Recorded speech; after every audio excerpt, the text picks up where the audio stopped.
Hello, how you doing, Jack? Welcome to our crypto Bitcoin for Dentists um, YouTube channel and our videos that we're making for our dentists and our partners around, and anybody else can watch them as well. So I'd like to introduce you to Jack Starling.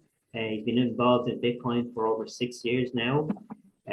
He's only quite young, in his 20s, in his early 20s, but he's been involved in a lot more than a lot of other people have.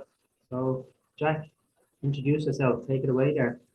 Yeah. Hey Lawrence, and hello to all the dentists watching. Yeah, look, I've been in Bitcoin for over 6 years now. I got stuck into mining originally, so like used to do a lot of Ethereum mining. And I got sucked in from the kind of technology side of things and did a lot of all kinds of cryptocurrencies, all kinds of trading, every kind of platform imaginable up until about, I suppose, 2 or 3 years ago. And then I start to realize that, like, well, what I think is that most of it is just like kind of noise. A lot of it is scammy. And it actually warrants, you'd hear in the media a lot of stuff, calling crypto scams. I think that's largely true, but it just doesn't apply at all to Bitcoin. There's some other interesting things going on as well, but really, I think 99% of the innovation in the space is Bitcoin.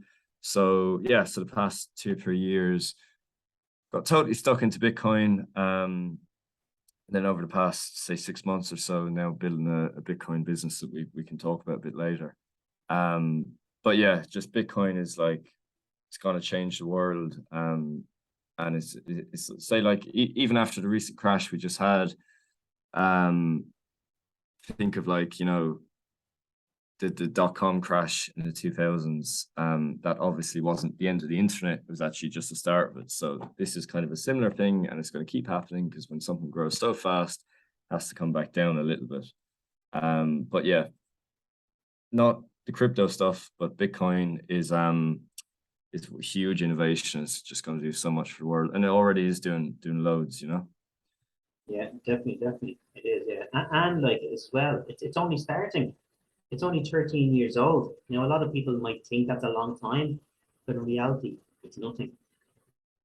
Yeah, and just the other interesting thing, like, it's that Bitcoin is 13 years old, but it's really built on, like, people are trying to do digital cash, create new currencies, new forms of money for, like, thousands of years. So you had all before even stuff like gold and the gold standard, you had people using, 2000 years ago, seashells and islands, all that kind of stuff. Then gold came along. Then you had, with kind of mismanagement of currencies and all that kind of thing. So, like, say, spending in Vietnam and all that, you had Nixon come off the gold standard. And then with sorry, my laptop's just flashing here. When they came off the gold standard, then it was because they couldn't afford to pay the bills anymore. So they depegged from gold, and they created a new form of money, which was kind of fiat money, which wasn't backed by anything. It's just created out of thin air. That's when you start to see the huge inflation, and the kind of the wealth divide starting to grow. And now, kind of just in time when this is starting to get quite bad and start to see the prolonged effects of it in the economy, it's almost like something, if you're religious, you might think Bitcoin's biblical, because, like, it just kind of came along at the right time, and it's just kind of coming into fruition now. So yeah, it's just digital gold for the internet and a better money than everything else that's out there. And something interesting that you just mentioned there, you said that, like, a lot of people think that uh, you said that Bitcoin or money is not backed by anything. And the strange thing, I've been talking to people that haven't gone down the crypto rabbit hole, the Bitcoin rabbit hole, and people have said to me only recently, "Oh, sure, money is backed by gold." They don't even understand that it's backed by nothing.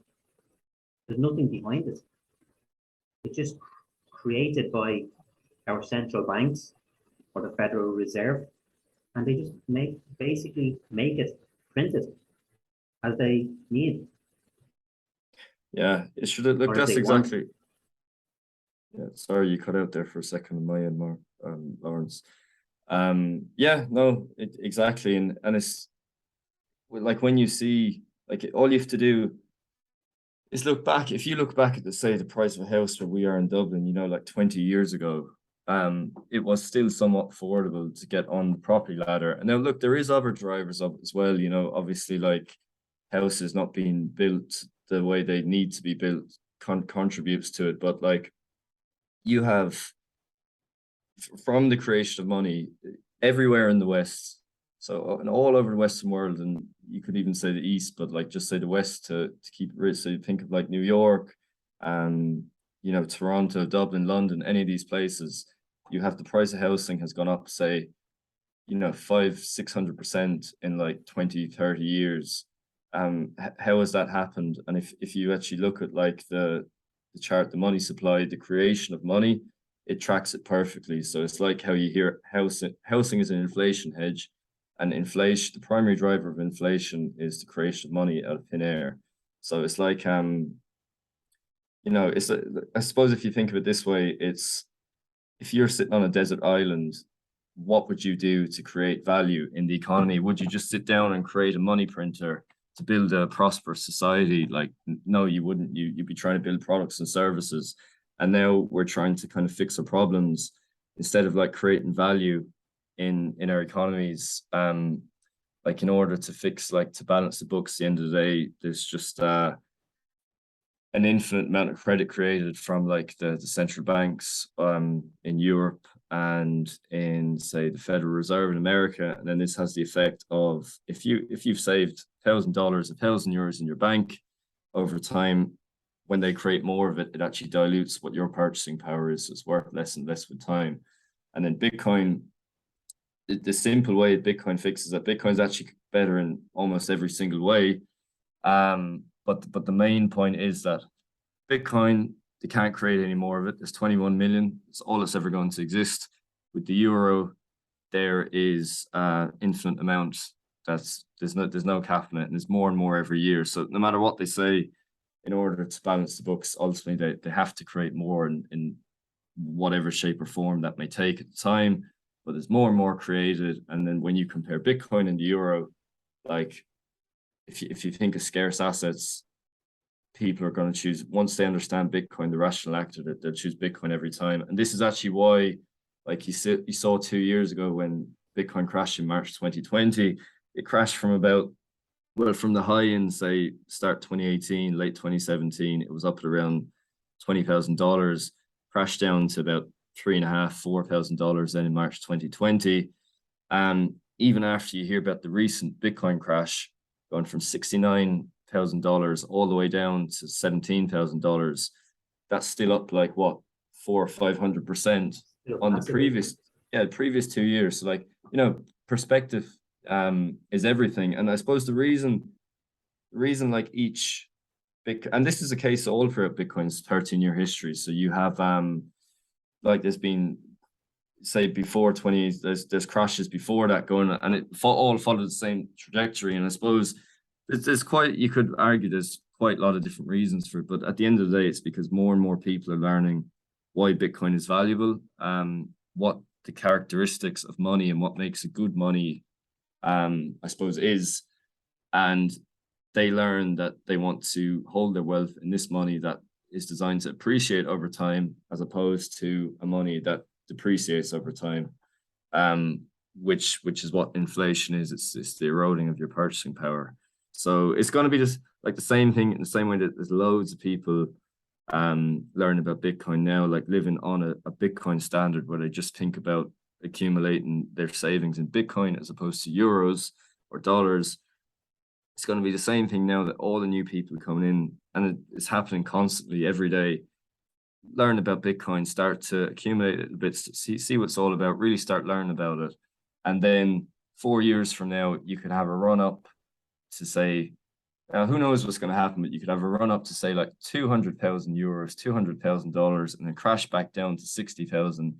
And you have the media jump on top straight away again and say, like, oh, Bitcoin's over. What is this? But eventually there'll come a point where everyone will start to get it. Like, who knows when that would be? I suppose if like, I think when the policy and the legislation comes in, and the pension funds and the banks are allowed to start buying it, because what most people don't understand is, at the moment, the likes of the banks and pension funds and sovereign wealth funds, uh, institutions, they haven't got the the regulation there to really invest in it. And like the pension funds, they can't buy digital assets at the moment, and that's what they're waiting for. So when that time comes, and I don't think it's going to be very, very far away, 2 or 3 years before the policies is in, but when they start buying it, then we're going to see it really stabilizing, and think we're going to see different stories in the media about Bitcoin and how great it is now. yeah. Yeah, no, and definitely, and that's definitely, and look, it's already starting to happen slowly. Like, it was just recently, I was reading a report from I just think I have it open, background tabs here or something. But like Fidelity, they came out with a report not too long ago called it. It's actually worth looking up. It's free for anyone to download. But Fidelity Bitcoin First, and it's just explaining. They have a lovely little chart in it, kind of explaining what Bitcoin is compared to gold and fiat currencies, and the characteristics of money and how it stacks up versus the rest. And like, Bitcoin wins in every single way except track record. It's new. It doesn't have the same length of time as, say, the dollar or gold has, obviously. But yeah, it really explains it really well. And like, for an institute like Fidelity Investments, obviously like one of the biggest, say, pension savings investment institutions globally, like, it's that kind of stuff you really need to be listening to. Yeah, it's everyone's going to come around eventually. Yeah, and you can see, like, 100% they will. It'll just take a little bit of time, but to be honest, maybe in 5, 10 years, it might be out of the reach for most people to actually buy a coin at that time. Yeah, and like, look, purely, it's like Bitcoin's doing so much. It's even doing so much more than just pure money. Like, so you have, like, so Bitcoin, you have the whole store value aspect, which is a massive part of it. Like, it couldn't do anything else without that, because no one wanted otherwise. And that's kind of why a lot of the other cryptocurrencies most likely aren't going to succeed long term, because like, they can be changed at will, whereas Bitcoin can't really, and most of them aren't limited in supply in any way, shape, or form, and they don't have kind of like the immaculate conception Bitcoin had, where it's through like it's almost equivalent to like, it's decentralized and open source in the same way that like the internet is, and it's open to everyone. All the other cryptocurrencies, for the most part, aren't that. So by definition, they can't really succeed. Like, regulators can shut them down, say what to do. That can't be done with Bitcoin. But yeah, just say, like, you have the whole store value aspect, which is massive. So like, especially for us here in the West, you have Bitcoin as an inflation hedge, which is hugely relevant. It's even more relevant actually if you're not in the West, if you're in like a place like Zimbabwe or Venezuela, where your currency goes down in value 10,000% every year. You don't need much explain about Bitcoin. Then you kind of just get it straight away. But then, like, you have, say, like, from like, Bitcoin is a native currency on the internet. You can just plug in a wallet without, like, you don't need any like, anyone that has access to the internet can use Bitcoin. They don't need any like banking licenses or banking legislation or anything like that. They have access to payments and banking infrastructure, which can be paid straight away on the internet.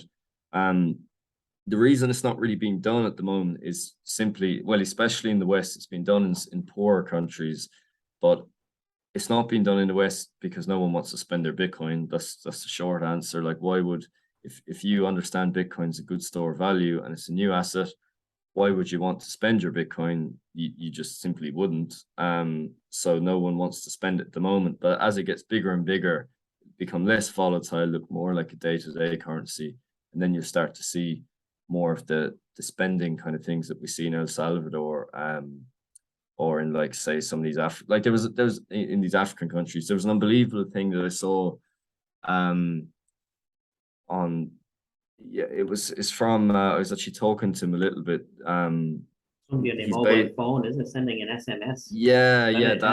I was talking to him on Twitter a little bit, and it basically allows, so if you're in Africa, all you need is a mobile phone, and then you can use like their SMS carriers over there to send Bitcoin payments just for a text message between people. And sure, that is, you don't even need an internet connection. And you can imagine like none of these places, these countries, billions of people are totally unplugged from the internet, unplugged from banking, unplugged from payments, any way to store value. Now they have something where they can actually start to interact with the global economy, whereas that wasn't there before.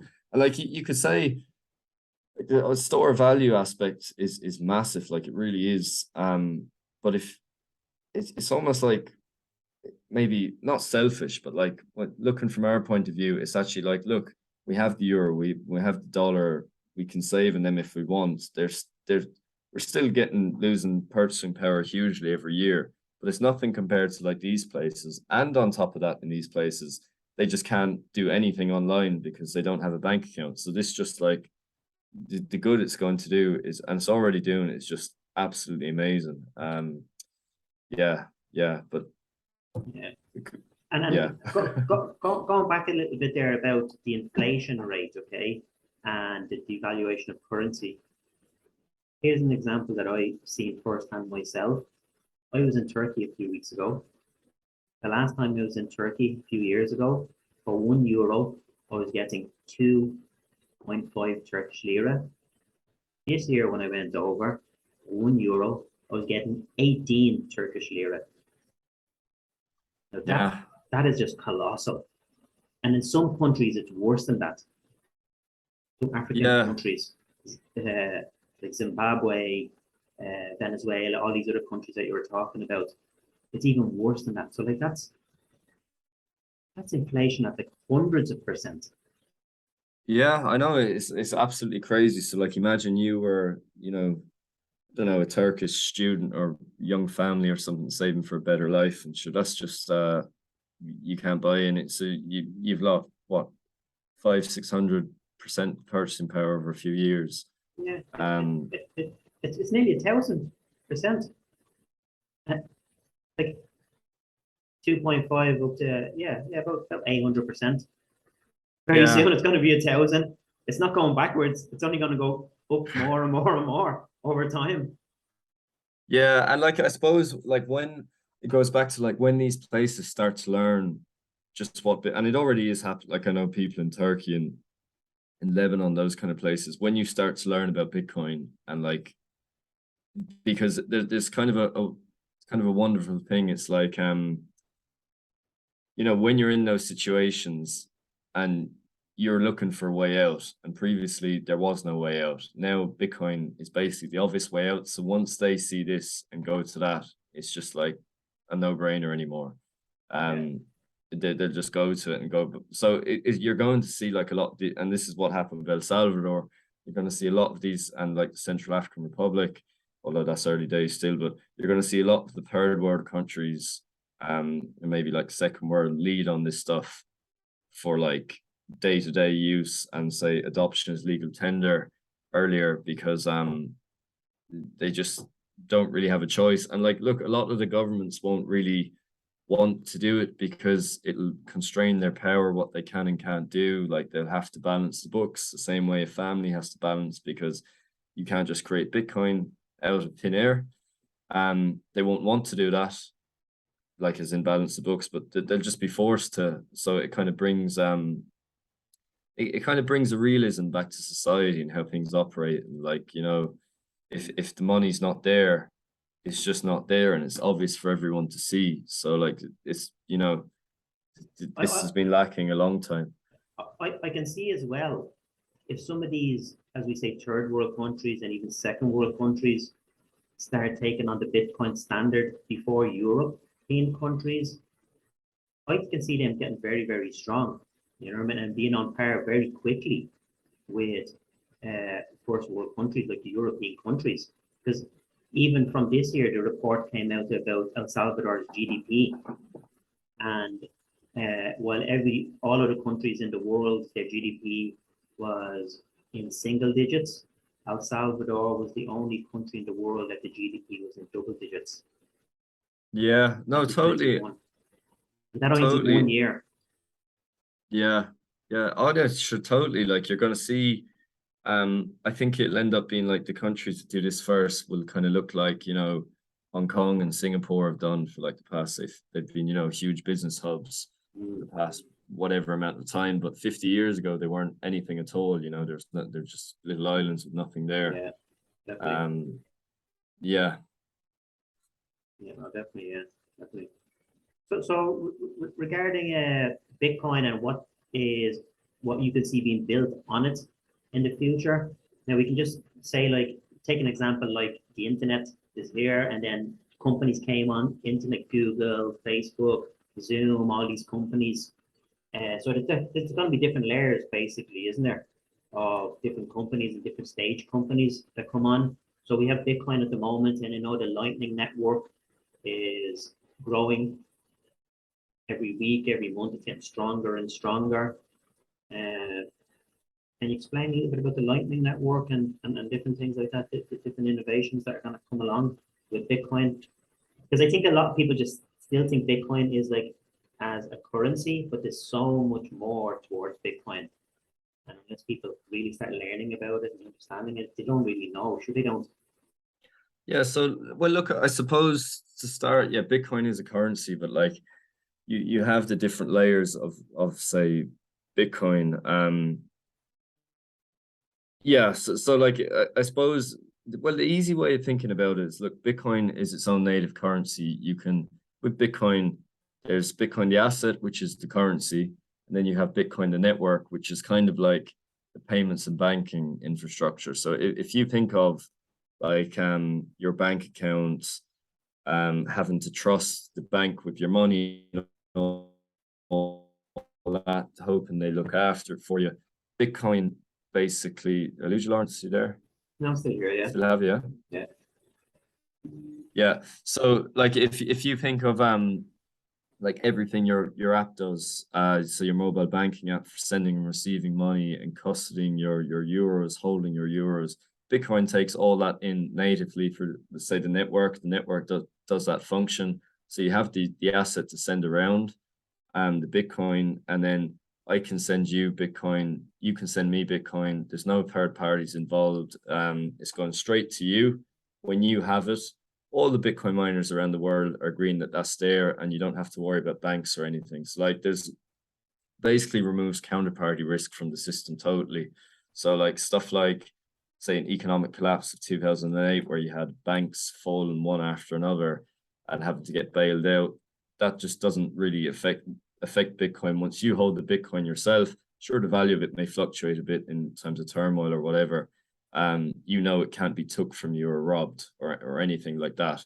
So like I suppose that's the layer one. So you have like the ability to transact between different wallets directly with no counterparty, and you can just do things like you could spin up a wallet there in 30 seconds on the internet and be able to fire payments over to Amazon, settle in a few minutes, and then get refunds back. All that kind of stuff is coming.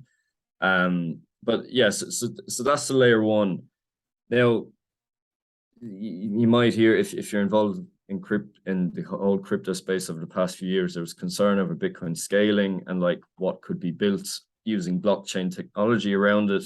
The concern was that as Bitcoin gets bigger and bigger, there's a fixed amount of block space, the ability to process data and transactions on the Bitcoin network. Basically, even though it's not really there yet, it is expected to be the case. So other cryptocurrency projects basically were launched to try and address this, but they have critical flaws in that they can be changed, influenced by governments, all that kind of thing. And they're all essentially tech companies. And a better one could come along and just, now your currency is worth nothing. Where with Bitcoin, this can all be done on Bitcoin, but it's done in what's called layers, like you said. So basically any other project, any other crypto project that has value will say can be built on Bitcoin, but it's layered on top of it. So you have Bitcoin as the layer one, which is the native settlement network. Then you could have a layer two, which is another, say, network of settlement layer, where, so something like what you mentioned, Bitcoin Lightning, which basically is almost like it's like going into a bar. So if you're going into a bar and you're doing a tab for like 100, you want to buy 100 drinks, for example, you want to wild out the bar. Instead of going up paying each time, you just put it on one tab and it's settled as one transaction at the end of the night. At the end of the night, then settled up with the Bitcoin network again. So that's kind of how that works. So the idea with the layer one then is that, or the layer two, sorry, which in this example is Lightning, is it allows Bitcoin to scale, and you can have absolutely like instant payments, which further improves, which it'll actually improve banking infrastructure on what's currently there, even in the traditional banking and finance system, better than what's there with Lightning. And then you can have other layers on top of that. So you have layer threes, which is like companies that are building on Bitcoin.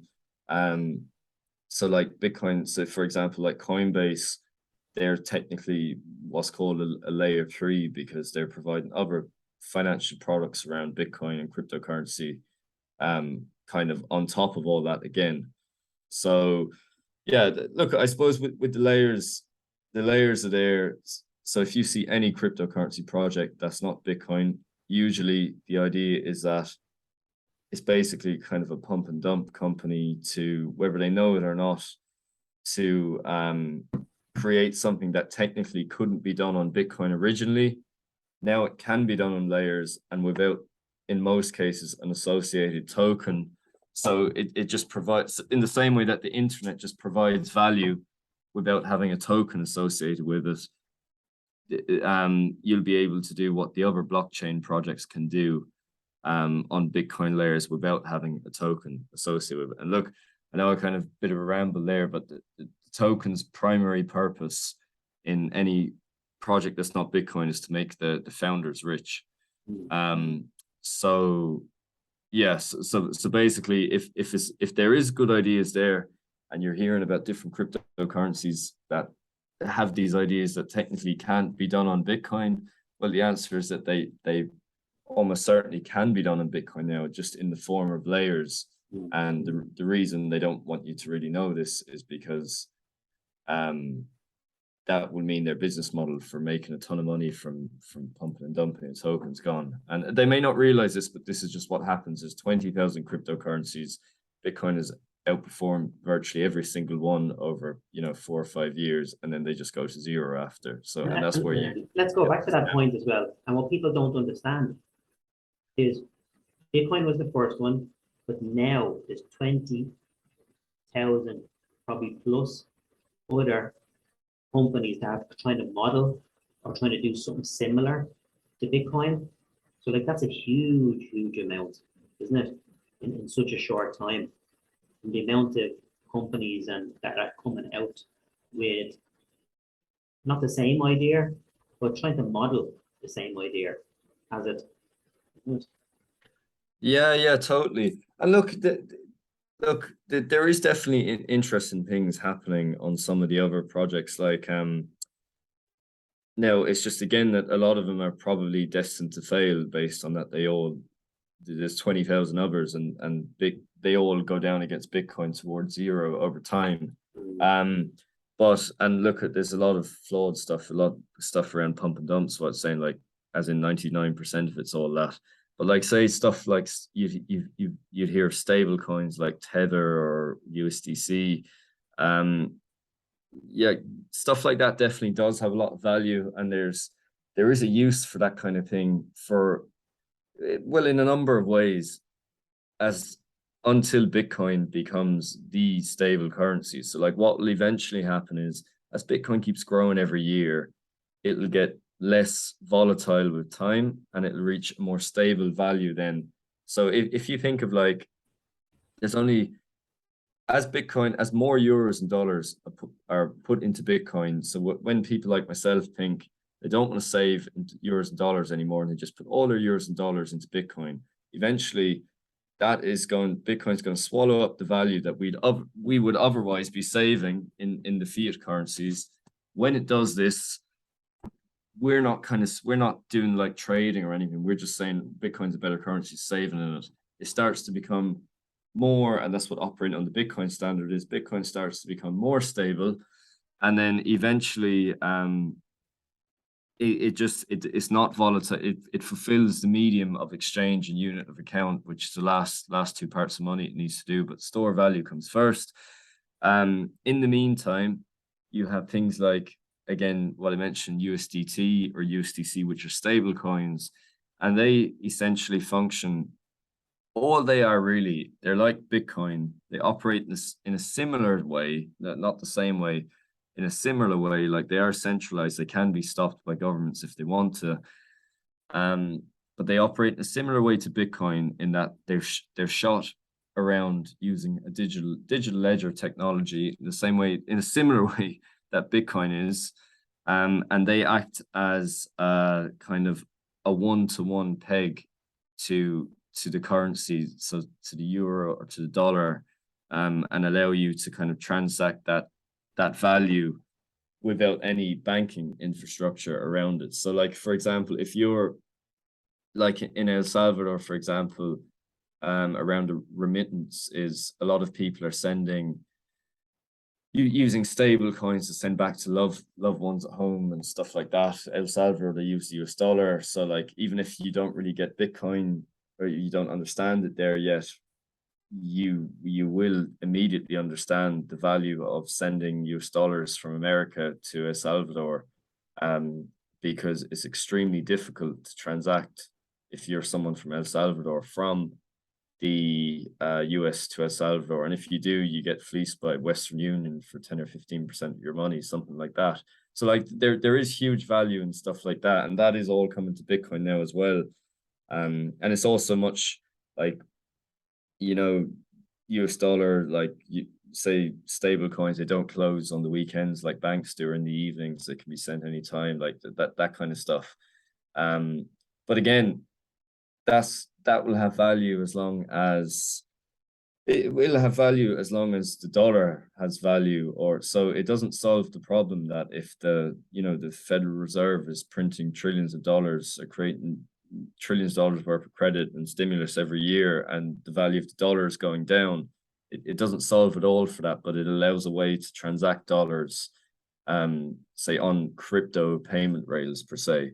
So stuff like that definitely has a lot of value until Bitcoin fulfills its role of, say, follows its trajectory, becoming the money of the internet that people can save and then spend in as well. Yeah, no, definitely. And I'd like to go back a little bit, okay? And let's talk about kind of what's coming with, what do you think's coming with maybe the downturn, or some people don't even want to mention the word recession. I'm thinking more like depression that's coming, not a recession. So what's your take on that?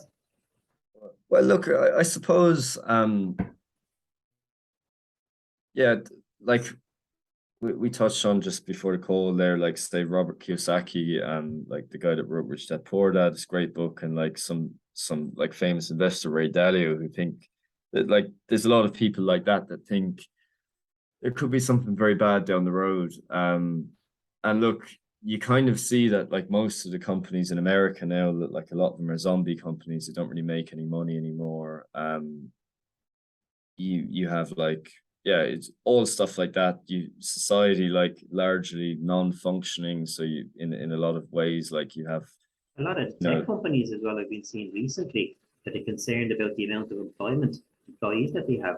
They're looking to cut back as well, scale back, because they can see what's coming. So they need to start cutting their costs now before it gets too far in. Look, you could definitely, I'd agree. I suppose when it comes down to a lot of that thinking, I definitely think there is something bad coming down the road. It's just a question of when. Now, my personal attitude to it is kind of, just get on, try and be productive in society. Like, don't hide away, put your head in the sand or anything like that. But look, it's more, I'm not an expert in that stuff. It's not my area really, but at the same time, I recognize that this is a very real possibility. So for me, it just makes perfect sense. I can just put my Bitcoin in cold storage, have it sit unaffected, can't be touched by anything. And I'm totally out of all that, say, crap then. Yeah. Like if Bitcoin, if there is a massive collapse on Wall Street, so like Wall Street, any of the banks, any of this kind of stuff, like none of them have to hold any reserves for money anymore, really. So like what can happen is there could be a run on the bank, and then in order to stop the run on the bank, they just print a load more money out of thin air, and then it sends us into Turkey style inflation, Yeah. like what you're saying, which is kind of the way it's going anyway. But like you can just totally plug out from all that by just holding Bitcoin, and you don't have to worry about any of that. Now, look, there's other things you can do as well. You can, it's probably no harm looking at gold and maybe to a certain degree property, stuff like that. Well, look, I don't know about property, to be honest. Wouldn't be for me, but like you could look at that I've done kind the of. whole property thing already. I was doing 8 to 10% growth on it per year.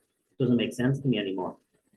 Yeah, and look, you have all the hassle, and like if things get really bad, gold, property and stuff will almost definitely be like the governments are going to go after it and stuff. With Bitcoin, and like that's the other area of Bitcoin that's we didn't even really touch on, but it's almost totally censorship resistant, that you can't, like, the government can say like you can't own Bitcoin or whatever, and then the next thing is going to be, well, how the hell are they going to enforce that? Like, because all it is it's like words in a book for all the world. Bitcoin is just a ledger of numbers that says that this wallet that may or may not be owned by Lawrence has this amount of money sitting in it, as this amount of Bitcoins, and all the computers around the world, tens of thousands, hundreds of thousands of miners, are following, say, the rules set by the nodes, and then they are just all talking to each other and saying that Lawrence does, every 10 minutes they confirm that Lawrence does in fact own that Bitcoin. Now, the key part of it is Lawrence's name isn't tied to that Bitcoin. So I suppose the point I'm making here is that, like, if the government tried to ban Bitcoin, as China have tried to do a load of times, And a few other countries have tried to do it, but they couldn't stop it, could they?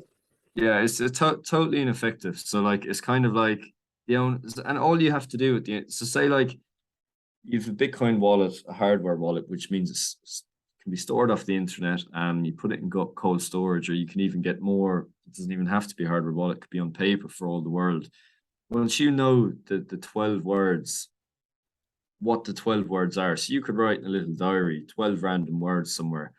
When you're in Ireland, you could memorize it in your head, which is what they call a brain wallet.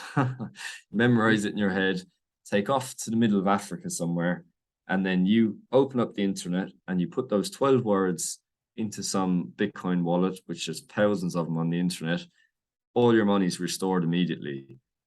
So like it's there is no way of, like, say after the Great Depression in the 1930s, like I think it was Roosevelt at the time, basically in order to bolster the value of the American dollar, he ordered all the Americans to turn in their gold at a fixed exchange rate that was worth far less than the value of gold. So he's giving you kind of pennies on the dollar for your gold. And if you did, Unbelievable, isn't it? And it didn't happen that far long ago. no, and it was kind of an overnight. Well, it happened very fast as well, and like the thing is, like, yeah, pennies on the dollar for your gold or whatever, and you didn't have any choice. If you didn't do it and you got caught with gold, now look, a lot of people probably didn't do it, but if you got caught with that gold, you were liable for a huge fine or prison sentence or something like that. If they try and do that with Bitcoin, you can just say, oh, you lost that Bitcoin, and then you can remember those 12 words, leave the country, which everyone that has any substantial amount of it will do, and then just go to like Costa Rica or El Salvador, someplace that loves Bitcoin. They'll welcome you with open arms. They'll give you citizenship for just holding the thing out there. And then you just start using it again. And the government here doesn't know any. Now, look, I'm not saying I'm not going on a big, massive anti-government bash or anything here. I'm just saying that if you're talking about, you know, if you think there's a possibility of a huge crash contagion style event coming, it just gives me perfect peace of mind. Don't need to bat an eyelid. Just put Bitcoin off cold storage, whatever. Don't need to think about it, don't need to worry about it. And then look, what's going to happen as well down the road is, while Bitcoin ultimately is constrained for, like, it's kind of what you alluded to earlier, like it's very early days for a lot of the infrastructure, what you can do with it and all that. But at the end of the day, the whole Bitcoin banking infrastructure is being built around the internet now, and you'll be able to do everything and more than what you can currently do with the banks in, say, Ireland or UK, whatever. And it's going to be so much easier. So like you could be out in El Salvador, in the middle of nowhere, you'll be able to get like a Bitcoin mortgage or whatever, just by showing them you have that Bitcoin. You'll be able to borrow off it, which is kind of what the business we're doing.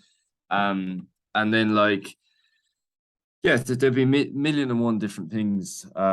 That's everything that's currently there. You'll have credit cards, debit cards, you'll have credit cards. And you already have this to a certain degree. In America, they're actually building a lot of this stuff. It's a lot ahead of Europe, because in America, there's a lot of the states are quite supportive towards Bitcoin already. You have Texas, Florida, these states coming out in favor of Bitcoin. You have recently there was a give me 1 second, will you? Let me just do something. Yeah, no problem. Yeah, sure. Yeah, just lost you for a minute, but yeah, no, I was just saying, Mayor in New York recently came out supporting Bitcoin as well. So like you even have states in America starting to there's a lot of voter base. Like if you're out, when my co-founders Jordan was out in Florida recently, and he just said, like, you know, where he was, I think he was in Orlando and Miami. It was just Bitcoin stuff everywhere, not even crypto per se, but like there was shops accepting Bitcoin. People want Bitcoin, they get it out there. And it's like, you know, America's, if you think of tech, software, Facebook, Google, all that kind of stuff, America's usually, you know, 5-10 years ahead of here. Yeah, most people don't understand that as well. There's a lot of shops in America, Starbucks, McDonald's, they're all starting to accept it, Bitcoin payments over there. So it is coming. It's not going anywhere, you know. Europe just might take a little bit more time. Yeah, and it's kind of like why these places are accepting Bitcoin. You see, just the problem is, though, it goes back to the end of the day, most people don't actually want to spend Bitcoin because don't want to spend Bitcoin because why would I really want? Now I have done, and I kind of will do, because it is actually, especially for international payments and stuff, it's much better than going through bank wires and stuff. But I still don't really, most people don't want to spend it because they think it's going to be worth more. But that doesn't stop shops and places like wanting to accept it, because then they can, if they're an owner of a business and they understand Bitcoin, they say, like yourself, Lawrence, they'll be more than happy. I think there's a strategy there. There's a strategy that all those big corporations, they're harvesting the Bitcoin. That's what I think. I can see happening, because Starbucks are going to give you a cup of hot water, okay? And instead of taking fiat currency, they're going to take the Bitcoin. They're going to hold that, yeah? They know the value goes up over time. So instead of getting $3 for a cup of hot water, yeah, they can store that, and that could be worth $50 in a few years' time. Could be only 2 or 3 years' time, but it could be worth that. Well, look, that's exactly it, and that's there is huge corporations doing it.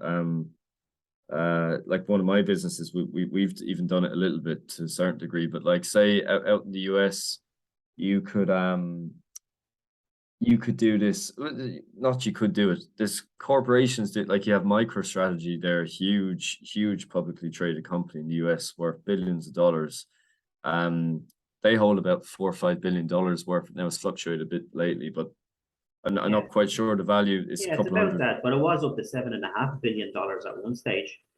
Yeah, it's a couple 100,000 Bitcoins that they just hold, and they're 129,000 Bitcoin. I think they own at the moment. And Michael Saylor, the CEO, the ex-CEO, he owns himself about 17,000 Bitcoin himself Yeah. personally.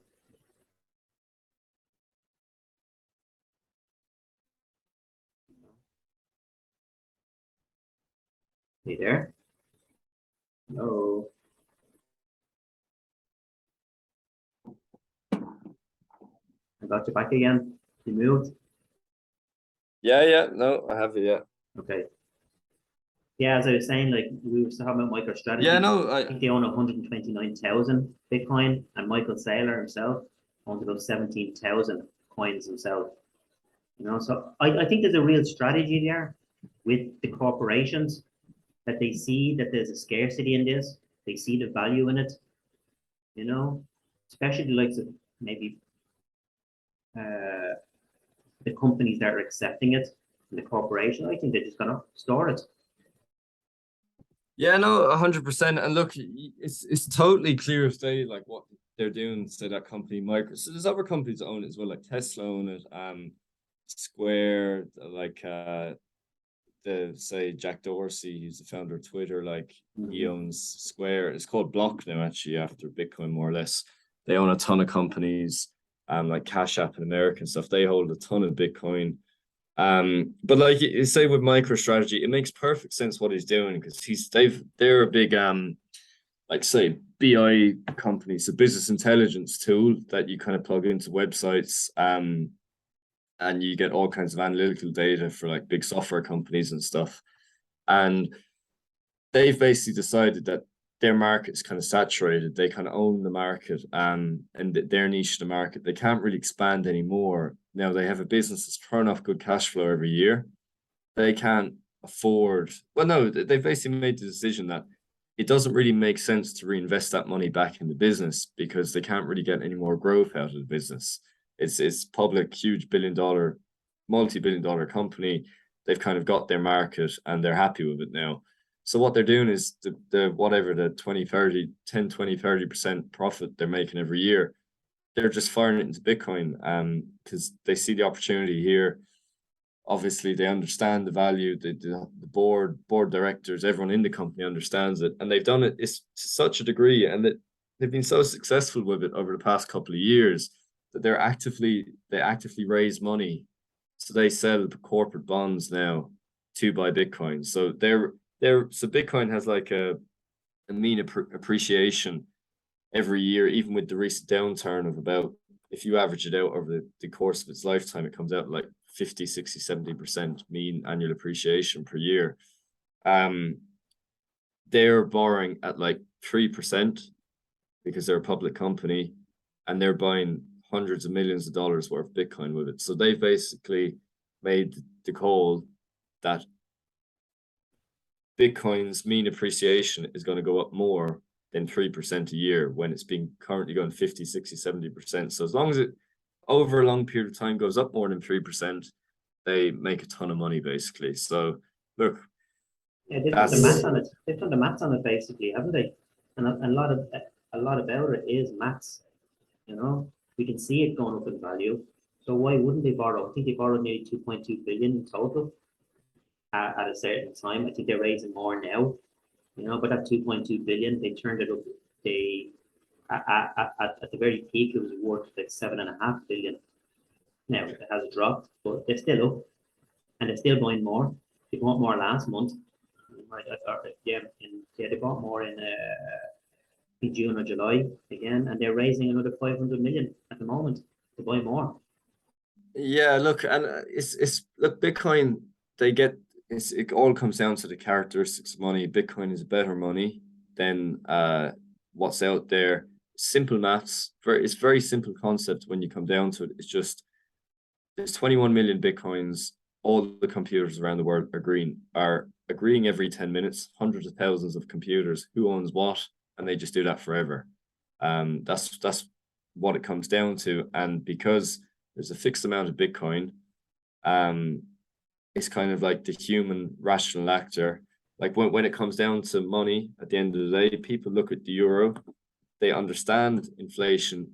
It's designed to be inflationary. Bitcoin is designed to be deflationary because there's a fixed amount, there's an infinite amount of the euro.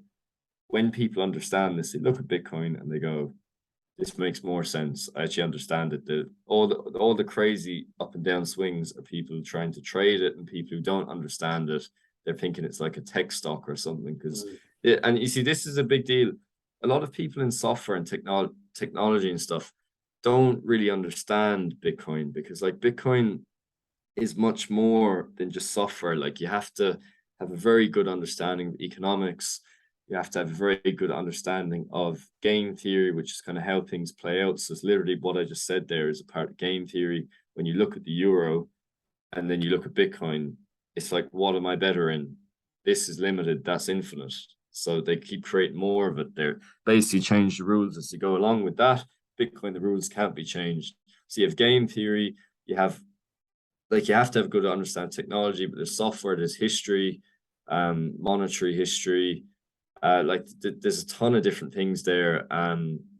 So like you have people that think they know about software and stuff trying to talk about Bitcoin, and they don't really know what they're talking about, because it's actually a lot more than just software. So yeah, so that's, I suppose that's why there's a lot of, software companies and entrepreneurs, and like haven't really done anything with it yet because they don't really understand it.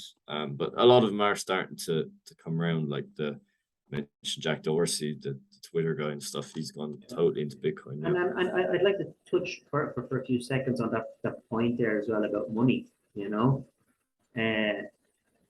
heard a lot of talk out there about all this new CBDC. Well, people don't know this, new central bank digital currencies. I'm sure you've heard about it. We've heard about it. Can you explain to the listeners what's your take on this CBDC? Yeah, so like, look, all a CBDC is basically, it's the way that they're going to come out. So we're in kind of a monetary shift now where like no kind of fiat currency has lasted. So again, I don't even think we really mentioned what fiat currency was. It's just basically a government declared currency, and they say it has a value because they say it has a value. So in the same way that so the euro, dollar, pound, Japanese yen, Australian dollar, all fiat currencies, basically any paper currency used in any country for the most part, except El Salvador, the CAR at the moment, that's what fiat currencies are. So they know that there's been no fiat currency ever really last longer than about 60, 70 years in pure fiat form. So it has no backing whatsoever. The dollar is the backbone of the global economy around the world. So even though we use euros are ultimately kind of backed by the dollar. So what happened pre 1971? You had the gold standard. So after World War II, basically the dollar bailed out the whole world, all the economies and stuff. So Germany was using dollars and all this for a while. They came out with this new agreement called the Bretton Woods Agreement. And what this was, they agreed that dollar would be the currency transacted all around the world. In the back, it was backed up by gold. So for all the dollars issued, there would be gold backing it to a certain degree. And then in each region, whatever. So in say England, they'd have the pound and all that, but it was ultimately, if they wanted to trade globally, it was on the dollar system. So what's happening now since 1971, as we said earlier, the dollar came off the gold standard totally because they could meet their obligations if they stayed on it. So that there's a famous story that Charles de Gaulle in France at the time sent the aircraft carrier to New York to pick up all the gold because he didn't think the Americans had it. And this was starting to trigger in other countries. They were starting to realize that they didn't have it. So in combination with Vietnam and all this, he kind of went, oh shit, and said, we need to stop allowing them to do this. Yeah. And now they're just saying, instead of the dollars being redeemable for gold, they're just saying the dollar's as good as gold, basically. And then this kind of takes away the peg that keeps inflation down because it anchored it to something of value. So anyway, the point of all this is that over history, there hasn't been any currency that's been backed by nothing last longer than 70 years. And there's a great series on YouTube, actually. A lot of it's around gold, but they go into Bitcoin later on, called Hidden Secrets of Money. It's kind of a documentary series on YouTube. It's about 10 episodes, and it really, really is a very, very high quality education on this stuff. But yeah, nothing's lasted longer unbacked by. There's been no fiat currency lasted longer than 70 years when it's backed by nothing, would say. So they know, look, 1970, we're approaching, say, 60, 70 years now, coming up on it. So their solution is that the powers that be around the world, like the global organizations that all agree to stuff, the UN, the World Economic Forum, all these crowds, they've kind of came out and said, and they're already starting to warm it up. And I think they're starting to speed it along because they're worried about Bitcoin. They lose control if Bitcoin's there. They're starting to say, in order to stop the currency losing value totally, they're going to try and come out with a new currency, which is going to be CBDC. And this will basically remove so again, central bank digital currency. So this is a currency issued directly by the central bank to the equivalent of a Bitcoin wallet, except it's nothing like Bitcoin. It'll have a wallet with your name tied to it. So it won't be the same way as Bitcoin that anyone could create one. It'll be issued with your, say, PPS number. You'll get your wallet. They'll pay your bit of money in it, and then they'll dictate how you can spend that. So if inflation's high, they'll go, Lawrence, you spent enough today. We want to keep the money out of the economy. So sorry, you can't spend any more. So that's how they're going to try and control the solution. Or Jack, if they decide that you can't buy alcohol after 9 o'clock, they just program the money and they come to buy alcohol.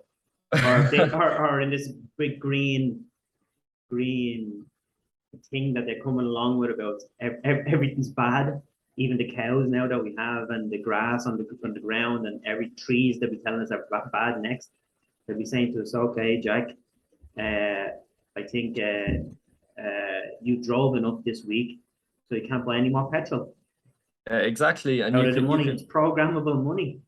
You can literally extrapolate this to kind of everything here. So it's kind of like the total antithesis of Bitcoin, but they're trying to use the same technology to kind of bring in their new monetary order, we'll say.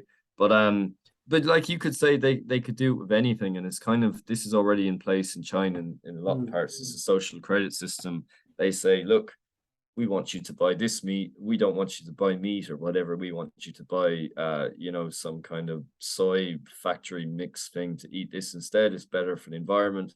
We'll give you a certain amount of access to your money and a big, good credits, good social credit score, which gets you more perks if you do this. If you don't do this, you get a strike against you. And look, you may think, and look, even it could be stuff like, we've already seen incredible things in this country, like whatever you think about. There's a lot of incredible things going on. Could be anything, housing, could be something like you don't want to get a new vaccine for some new COVID variant, and they say, well, you can't access your money without doing that. And look, we've already had stuff like that. Whatever you think about it, it's actually creating a precedent for that kind of thing. And like, we know, kind of, not to go down a rabbit hole and stuff, that's conspiratorial, but like, even if you just look at, this is literally how they're talking. Like, this is the intention of the CBDC. The intention is to have look at the real talks from those organizations, and I don't mean look at the news and mainstream media. Just go on and have a look. Go on YouTube and have a look at the talks that these people are having. They're clearly saying these things.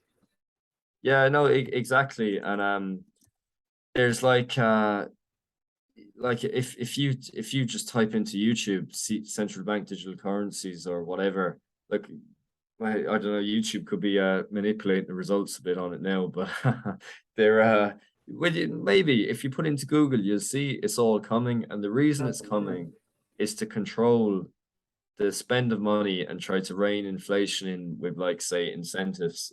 So like they could say, like, students, they could give loans directly, grant you new money for universal basic income for students, say that, like, up until 21, you don't have to do anything, blah, blah, blah, it gets this, but after that, your money gets cut off. Or if you've been bad citizen, any of this stuff, whoever gets into power, whoever thinks it, whatever, gets any notion what they want to do, they can institute it directly. And it's kind of, there isn't really in this system, look, there will be some banks and stuff they'll take different forms, but it'll be a new level of control that your money will be able to be cut off directly from the regulator. There'll be no such thing as cash anymore. If inflation's rearing its head again in a big way, they'll just say you can't spend your money anymore. So again, I wonder if you'll be able to buy Bitcoin out of it. If you what? I wonder if you'll be able to buy Bitcoin out of it.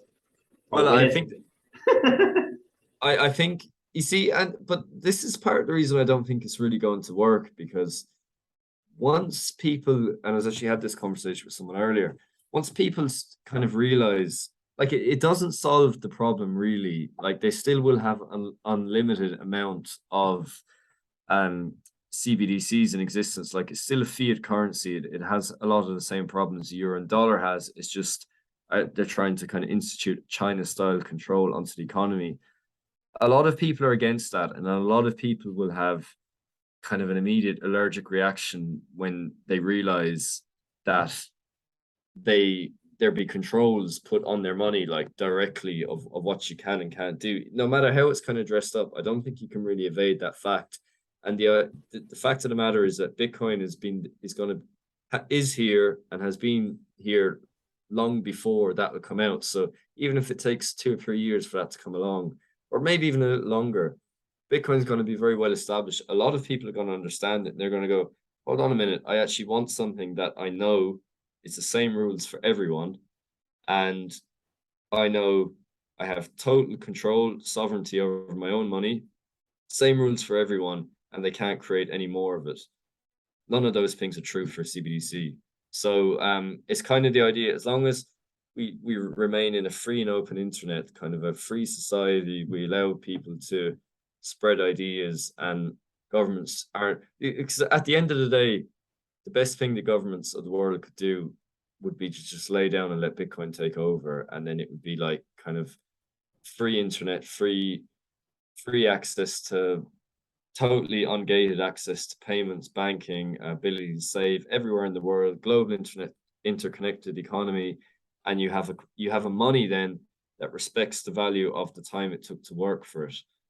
With the current system, that isn't the case at all. And what they're going to try and do is to try and save themselves. They're going to try and implement the CBDC, and once Bitcoin's there, it's the best way to go. So I suppose, just need to keep spreading that would be the ideal thing. But I think the problem with governments is, a lot of people don't understand, and a lot of people do understand. There's a lot of other bodies behind the government. The government is not only what we see. Like, we have the establishment, we have in other countries they call it different things. The shadow government, they're always there. And any government that comes in, they let them do their thing for the first couple of months, and then they move in. You say, okay, hang on, we've been doing it this way for the last 20 or 30 years. Now we'll let you do your own thing for a little bit, to an extent, but we still need to go along this line. Yeah, it's kind of like, as well. And they're the people that are making the changes, I think, behind the scenes. 100%. And it's look, it's really simple as well. You don't even really need to think about it in soup. Now, that I totally agree with what you said there, but even just more basic terms, it's just like what I think it was Warren Buffett or Charlie Munger, like famous investor, said, like, just no matter what it is, just show me the incentive and I'll show you the outcome. And like, if this would mean that the governments will lose a lot of their power, and the power will actually be given back to the people in a totally fair, so all around money, it'll be totally fair for everyone. Wall Street wanted these massive advantages anymore, etc. They're not going to go down without a fight. Yeah, easily. They won't. Of course they won't. So yeah, their answer like, to that is the CBDCs, programming with money. So we can see how that plays out. At least we're knowledgeable about it. We can see it's coming. So people like you and me and other people that are going down the rabbit hole of Bitcoin, as I say to a lot of people, knowledge is power. Start learning, protect yourself. And that's what we have to start doing.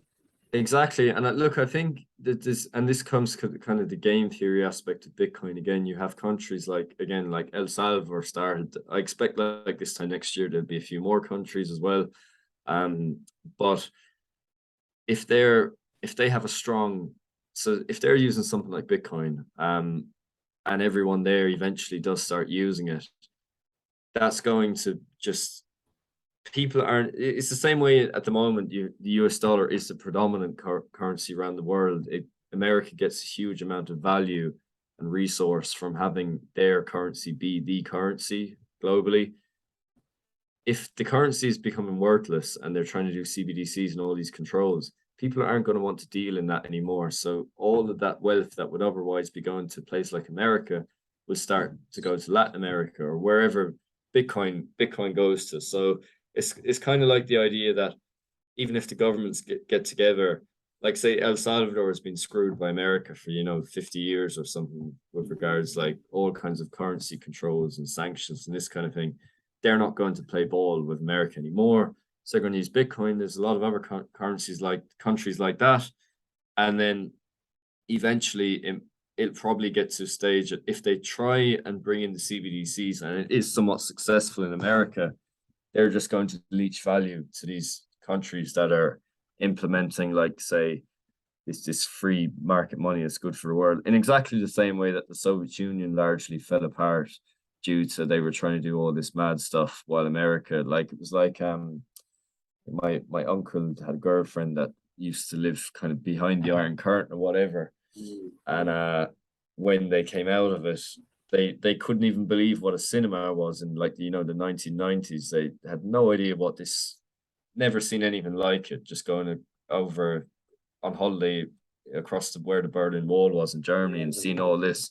It's exactly the same kind of concept. So that's what CBDCs are. Like in the Soviet Union, God, they would have loved something like that back then. It would probably kept them going another while. But yeah, Bitcoin is freedom money that you self-sovereign. And the more people learn about it, the more they understand that it's actually more than, as we say, technology. It's like, I think it's like it's insurance for the future. It's hope as well, and freedom. Yeah, and look, there's actually, and like I know we touched on some stuff there, but it's actually there's a million and one different things. Like, like I've read like 30 books on Bitcoin now, done thousands of hours just stuck in it. There's so many other things that can come about from this that you, like, when you think about money, it's almost like you're just scratching the surface with it. It's like so many other things that follow, so many other possibilities, and it's what they call, like, it's commonly known on Bitcoin internet, falling down the rabbit holes. You're just getting started, and that's what kind of everyone kind of comes in thinking about money, and they start to see kind of everything change then. And just to scratch the surface on this, like, it's that Hidden Secrets of Money series is excellent on YouTube. You can watch straight away for free. But like, really, the Bitcoin Standard, the book, that's an essential read, and essential, it starts to break into this. And like, once you spend a little bit of time, like, I've never actually had anyone, I've recommended that book to a lot of people now. Every single person that's read it goes and buys Bitcoin after it. It just makes total sense. Makes total sense. And I didn't even read it.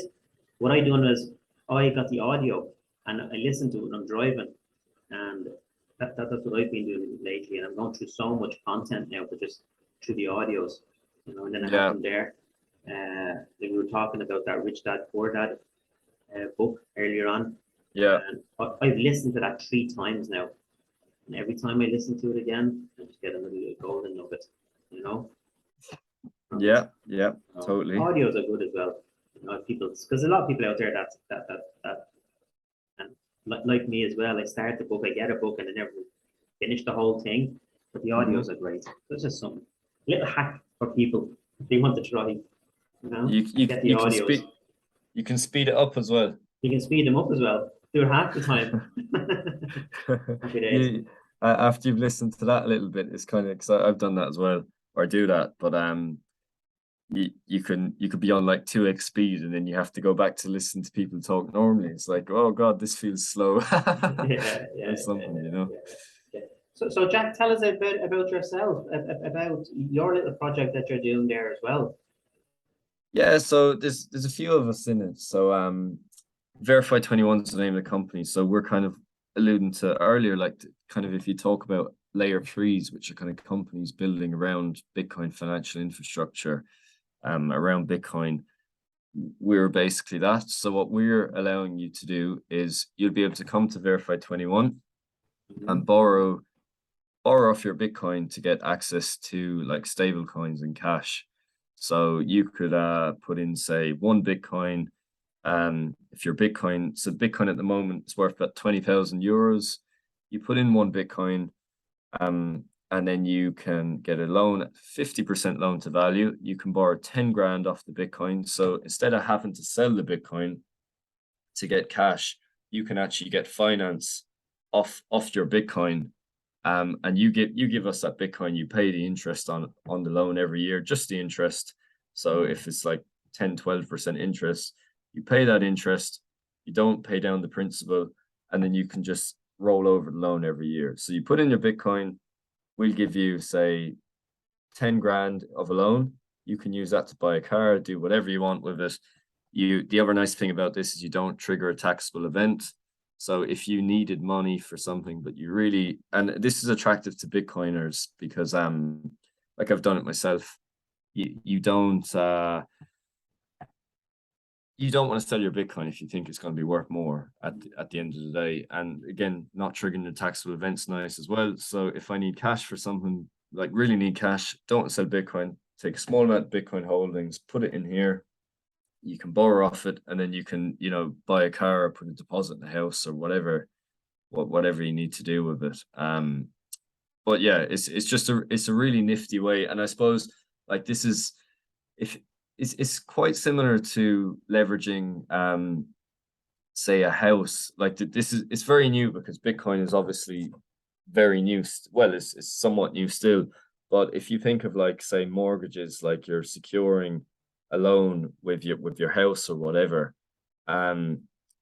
Bitcoin, just all the hassle associated with that, like it's just, going to banks and all that, putting your house in as collateral, getting all the solicitor stuff, all that, or just all that stuff done, huge red tape, huge amount of time.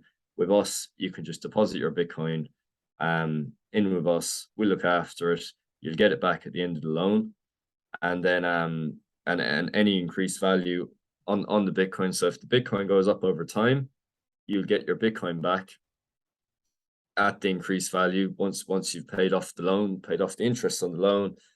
And yeah, like Bitcoin is just amazing collateral because you can just put it in, and then the next day you can get your loan. There's no crack with like banks and all that kind of stuff. And the good part of this as well is globally. So look, once you're outside of we're not in the US, and you're, as long as you're not in any sanctioned regions, for the moment anyway, we can't lend to those places. So you can more or less borrow anywhere in the world from us. So yeah, we're not quite launched yet. We're kind of just doing a bit of a private launch at the moment, but in October, late October this year, we should be open to the public too. Okay, so by November or December anyway. Or, early 2023 anyway. This will be out there anyway. Yeah. Yeah. Oh, geez, definitely. Yeah. And look, you can yeah, it's just interesting thing. There are some companies in America doing this kind of thing at the moment, but I suppose the big deal with this kind of business is a lot of people that were doing it didn't really. They tried to be too clever, so they tried to act like this kind of a lot of the other companies operate in the space were trying to kind of act like a Bitcoin. They were trying to like invest your Bitcoin in things to try and earn more money for the company and maybe pass some of that back to the users. But to be honest, that's extremely risky, and a lot of projects just aren't.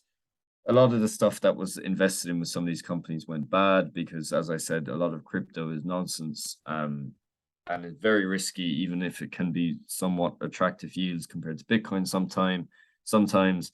But like our difference with our business is, when you give us your Bitcoin, we put it in cold storage. We'd be able to prove to you that it's there. we don't touch that. It sits offline with a custodian, and then yeah, like our business model is totally transparent. We only make money on the difference between the interest rate from our financiers and what we lend out. So we're not trying to mess around with your Bitcoin for extra yield. Now, look, I know if you're just getting into Bitcoin, this is probably beyond the scope of some of your listeners, but like you're going to see like a lot of, say, Wall Street banks and all that are already starting to implement this kind of product with their, say, you know, you can imagine their ultra high net worth customers. Like, for example, the guy we talked about earlier, Michael Saylor of MicroStrategy, the public company in America, he took out a loan of about $250 million for one of his endeavors or whatever. I think it might have been most of it to actually buy more Bitcoin, which is another use for these loans. But yeah, he took out a Bitcoin backed loan to do this exact thing. Now, this what we're kind of doing is we're opening it up so that kind of anyone would be able. So like there'd be, if you're in Sudan in the middle of Africa, once you have couple £100, you'll be able to put that in and get access to finance. So yeah, obviously Wall Street wouldn't be too interested in that kind of thing. So Yeah, no, yeah, it sounds very interesting, all right. And you know, and there'll be a bit of skepticism there as well from people that do have Bitcoin, especially after what's happened in the last kind of 3 or 4 months. You know, with some of the bigger companies, like we know who they are. It went pure pear shaped, but they were doing crazy things though, weren't they? Taking your Bitcoin, yeah, staking it with other countries long in it, and then those companies went bang, and then they hadn't got the Bitcoin to give back to people. So yeah. So I suppose it's like, just with this stuff, you just need to be, because if Bitcoin, like I definitely wouldn't recommend someone should like take all their Bitcoin and do something like this. And you should only do it once you understand. Now, I've done it a lot, and I know a lot of people have done it a lot successfully, but you just have to be really careful and really understand who you're giving your Bitcoin to for this, if you want to, for anything. So if you have your Bitcoin sitting on Coinbase, that's a risk. And it's very, to be honest, Coinbase don't have to, like, they don't really have to do anything for you at the end of the day. They're not a bank or anything where they have obligations to you. So like they could be lending out that Bitcoin. It's quite likely they are doing stuff with your Bitcoin. They're just saying it's there. And this is what happened with a lot of the other companies. So just with regards to any Bitcoin products, any exchanges, any platforms, really, you ultimately should hold most of your Bitcoin yourself. And whatever Bitcoin you give to anyone, you want to make sure that you trust who you're working with and who you're giving it to. And just like any stuff around like yield, if you're getting a yield on your Bitcoin anywhere, that means they're lending your Bitcoin out and your Bitcoin isn't actually there. So that's just, yeah, there's no, you can't dress that up any other way. That's the case. Now look, there's little things around, maybe if you're doing lightning or stuff, but like that would be, you'd be doing it yourself. If your Bitcoin, if they're paying you 6, 7, 8%, if it's higher than 6, 7, 8% is already massively high interest rates for Bitcoin. If it's higher than that, it's probably actually a Ponzi scheme you're involved in. So you're probably going to get destroyed. But yeah, just really know, if you're getting involved in this space, really know what you're getting involved in with Bitcoin, have your due diligence done on who you're lending it to. And as you said, you're right, there should be a lot of skepticism because yeah, there's just a lot of dodgy stuff going just on. everything recently that was ever happened recently. You know, Yeah, maybe yeah, in a yeah. year's No. time or a year and a half time, they won't be as much skepticism. You know, a lot of new Well, people will get into the market. You know what I mean? I, And new people start learning about Bitcoin and buying Bitcoin, and they won't have experienced what we just went through. You know, and people around us, what we've seen. You know, I didn't go through it, thank God. It didn't affect me. yeah, I know, but I think, to be honest, Lawrence, a lot of this is probably going to happen again, like, because, you know, all those new people most of them won't learn from the mistakes of the old people. So it's the same way like Mount Gox, that collapsed, a huge Bitcoin exchange, which was hundreds of thousands, it might have even been millions of Bitcoin at the time. Um, that was done, that was back in like 2014, 2015. And, you know, a lot of people came in later days. There was a huge Bitfinex hack, which was one of the big crypto exchanges, out in like Hong Kong or Japan. They got hacked in 2016, 2017 for a couple of 100,000 Bitcoin. And, you know, all people were doing was just leaving their Bitcoin on the exchange, in both cases. And no, people didn't learn from the so anyway, just the point I'm making is, yeah, just be absolutely sure you trust and you know what you're getting into wherever you leave your Bitcoin. And definitely, unquestionably, everyone should hold most Bitcoin themselves if they're involved in Bitcoin, because you're needlessly exposing yourself to counterparty risk for no benefit whatsoever, leaving it sitting in the exchange or something, you know? Yeah, and we go back to that saying again: not your keys, not your coins. Yeah, Yeah, that's that's totally true. yeah, yeah. Okay, so wrap it up now anyway. And so where do you see Bitcoin going then in the future for yourself and for what you're doing? Like, Well, so like, what do you mean, price or what? oh, not really price. But I'm not talking about price with people. You know, So we don't really know where it's going. We know it's just going one way anyway over time. You know, yeah, it's not going to be yeah, following the fiat way. You know, we know there's only 21 coins. There's about 200 million people maybe involved in it right now. The way I see it is, what's going to happen when there's 500 million people understand it, then a billion, then 2 billion, then 3 billion, only 21 million coins. yeah. Well, look, yeah, totally agree. It's actually kind of answers itself on the price thing. You just and no one, if anyone tells you they know the price anyway, they're lying to you, because no one knows what the price is going to be. So, but yeah, logically over time, just in base what you exactly you said there, it just makes sense, like, you know. And once you understand the characteristics of money, like watch that Hidden Secrets of Money thing, which is a really good documentary series, you'll be crystal clear as to why the dollar and euro is bad money and all that. And yeah, learn all that. You'll or read the Bitcoin Standard or both. You'll get that clear. You'll understand which way the price is going to go then. But look, outside of the price, Bitcoin, where I see it going is, it's just, I just cannot see how this thing is not going to, like, say when I was involved in the space initially, I was just trying to trade coins and mine Ethereum, didn't really know what I was doing, and had every intention of getting out of it, not really, just in it for kind of money reasons, and kind of interested in computers, tech around it, but you know, nothing crazy. Now it's just kind of totally took over my life, just obsessed with thinking about it.